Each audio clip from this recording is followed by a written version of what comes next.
हरिओम नमस्कार। जय माता दी। माँ भगवती सबका कल्याण करे। माँ अपनी कृपा दृष्टि सब पर बनाए रखे। आज आप लोगों के समक्ष जो विषय मैं रखने जा रहा हूँ वो मैंने पहले भी एक बार बताया है, परंतु उस वीडियो में आवाज़ में बाहरी शोर ज़्यादा था, आवाज़ उतनी अच्छी नहीं थी, स्पष्ट सुनाई नहीं दे रहा था। इसलिए आज मैंने दोबारा इस वीडियो पर विचार रखना आरंभ किया। तो सर्वप्रथम आप सभी से निवेदन है कि मेरे इस चैनल को सब्सक्राइब करें, अच्छा लगे लाइक करें, कमेंट करें, शेयर अवश्य करें। आप सभी के प्रेम बस मेरा चैनल आगे बढ़ेगा और मेरा भी वीडियो बनाने का मन करेगा। धन्यवाद। जो आज का विषय मैंने सोचा है वो आधारित है कि जो हमारे धर्म ग्रंथों में या जब पूजा पाठ हम करते हैं, कोई भी दिव्य कार्य करते हैं, उसके बाद हम सूर्य को अर्घ्य देते हैं।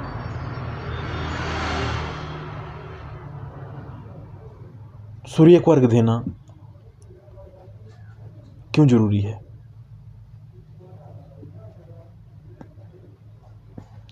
बहुत लोगों के मन में क्वेश्चन होता है कि पंडित जी, हम सूर्य को अर्घ्य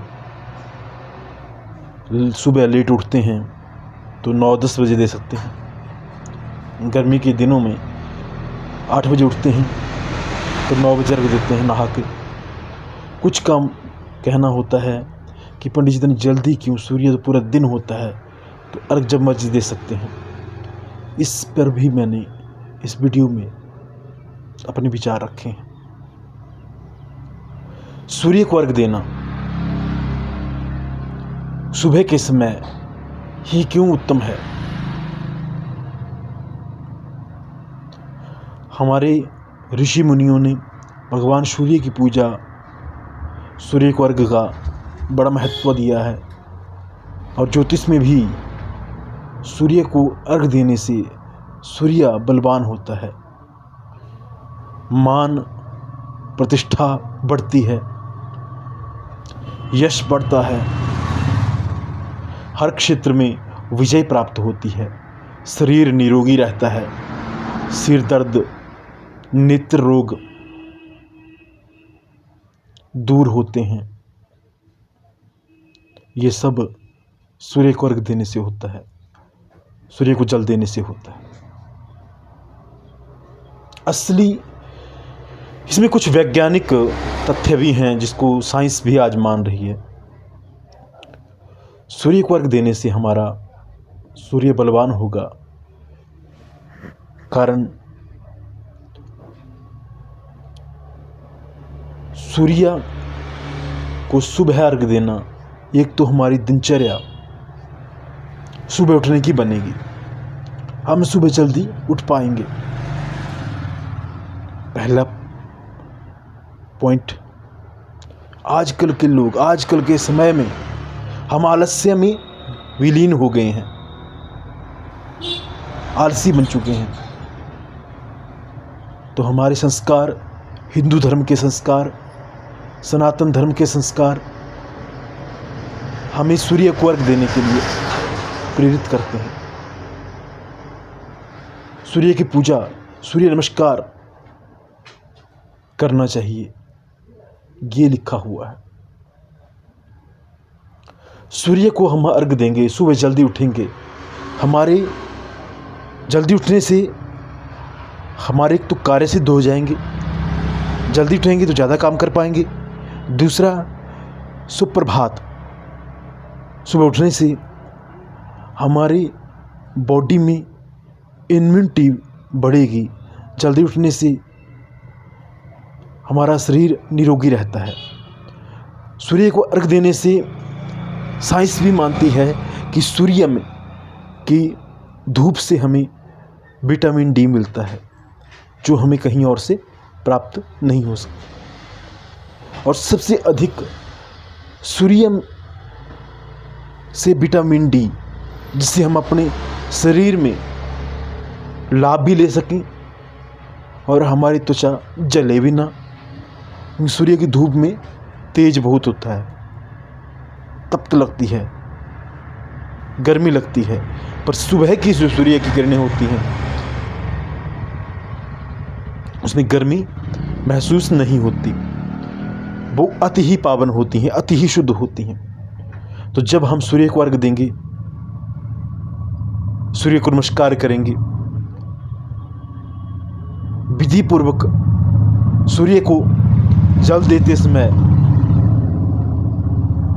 सूर्य के सामने, सूर्य के समक्ष जल की धारा जब गिराते हैं तो उस धारा के बीच में हमें सूर्य का प्रकाश दिखता है, सूर्य महाराज दिखते हैं। उससे हमें आँखों के लिए विटामिन ए की वृद्धि भी होती है,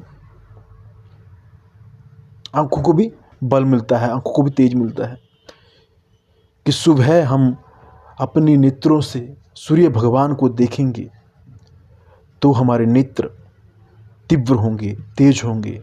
परंतु दिन के समय नेत्रों से सूर्य को देखने से नेत्र वीक होते हैं, इतना तेज होता है कि देख नहीं पाते। दूसरा, विटामिन डी तो मिल ही जाएगा, परंतु दिन के समय विटामिन डी लेंगे तो त्वचा काली होने लग जाएगी। सुबह के समय लेंगे तो त्वचा भी काली नहीं होगी, विटामिन डी भी मिलेगा। आज के समय में छोटे छोटे बच्चों को विटामिन डी के सप्लीमेंट डॉक्टर बता रहे हैं। क्यों? क्योंकि आजकल के माता पिता ने अपने बच्चों के स्वास्थ्य के कि वो काले ना पड़ जाएं, धूप से स्किन एलर्जी ना हो जाए, सन एलर्जी ना हो जाए, इसलिए उनको बाहर नहीं छोड़ते, धूप में कम छोड़ते हैं, कमरे में रखते हैं। शहरों में तो बिल्डिंगें बहुत हैं, बिल्डिंग में बच्चे रहते हैं, धूप में खेल नहीं पाते। सड़कों में जाएंगे तो चोट का भय। वो तो गांव में खेत खलिहान है जिसमें बच्चे या बड़े विटामिन की पूर्ति कर सकते हैं, इसलिए विटामिन डी आज सप्लीमेंट के रूप में दी जा रही है। जो हमारे कई भाई बंधु जो सड़कों में काम करते हैं, बाहर रहते हैं, दिहाड़ी मजदूरी करते हैं, उनके बच्चे उनके साथ रहते हैं, तो उनका शरीर जो जोर का काम करते हैं, जो उनके बराबर काम हम या जो अच्छे कर्मों से, अच्छे भाग में, अच्छे सुख में पले हैं, वो उनके बराबर काम नहीं कर सकते।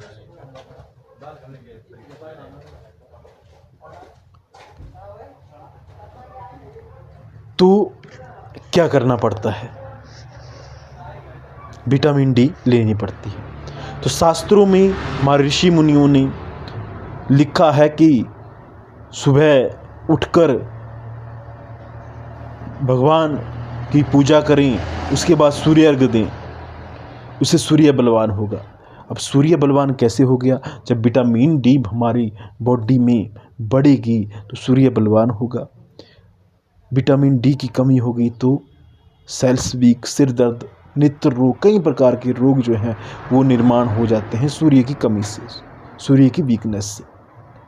जो सूर्य की उच्च गुणवत्ता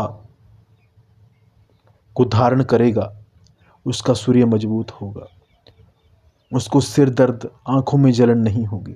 जिस किसी भी भाई बंधु का सूर्य डाउन हो वो सूर्य को अवश्य अर्घ दें। और जो कहते हैं कि सूर्य को अर्घ देने से क्या फ़ायदा है, उसके पास जल तो पहुंच नहीं रहा है, उनको ये समझाएं कि सूर्य को अर्घ देने से कम आप आज के टाइम में अगर साइंस में चलते हैं तो सुबह के टाइम अगर आप सूर्य की धूप में खड़ोगे तो आपको फ़ायदा ही फ़ायदा मिलेगा। ऐसे तो आप खड़ नहीं सकते, चलो बहाने से ही खड़ जाएं। हमारा सनातन धर्म जिसको सनातन प्रेमी तो मानेंगे ही मानेंगे, परंतु जो सनातन के विरुद्ध भी होंगे, जो साकार रूप से भगवान को नहीं मानते, जो सनातन को नहीं मानते, वो भी किसी न किसी तरीके से इससे जुड़े हैं। सूर्य की धूप से जुड़े हैं, विटामिन से जुड़े हैं, हमारे सनातन से किसी न किसी तरीके से जुड़े हैं, क्योंकि सनातन ही प्रथम बिंदु है। सूर्य जो समस्त सृष्टि को लौ प्रदान करता है। अगर सूर्य भगवान अपना प्रकाश ना दें तो कोई भी फसल पक ना पाए, उग ना पाए। सूर्य अगर गर्मी देते हैं, चंद्रमा ठंडक देते हैं। मौसम को सामान्य बनाने के लिए ये दोनों चीज़ें जरूरी हैं। उसी प्रकार शरीर को ठीक रखने के लिए सूर्य पर्वत को ठीक रखना जरूरी है। इसलिए सभी से, जिसका भी साइंस में मन हो या सनातन प्रेमी हो, सूर्य वीक हो, सिर दर्द की अनुभूति होती हो,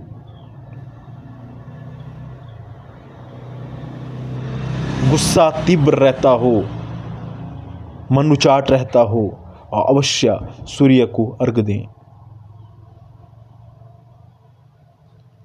नमस्कार, जय माता दी। माँ भगवती सबका कल्याण करे। माँ अपनी कृपा दृष्टि सब पर बनाए रखे। अगर आपको मेरा वीडियो अच्छा लगा हो तो लाइक सब्सक्राइब अवश्य करें। धन्यवाद। आज से ये सूर्य के ऊपर मैंने दोबारा से एक वीडियो बनाया है जो आपके लिए फ़ायदेमंद होगा। जय माता दी।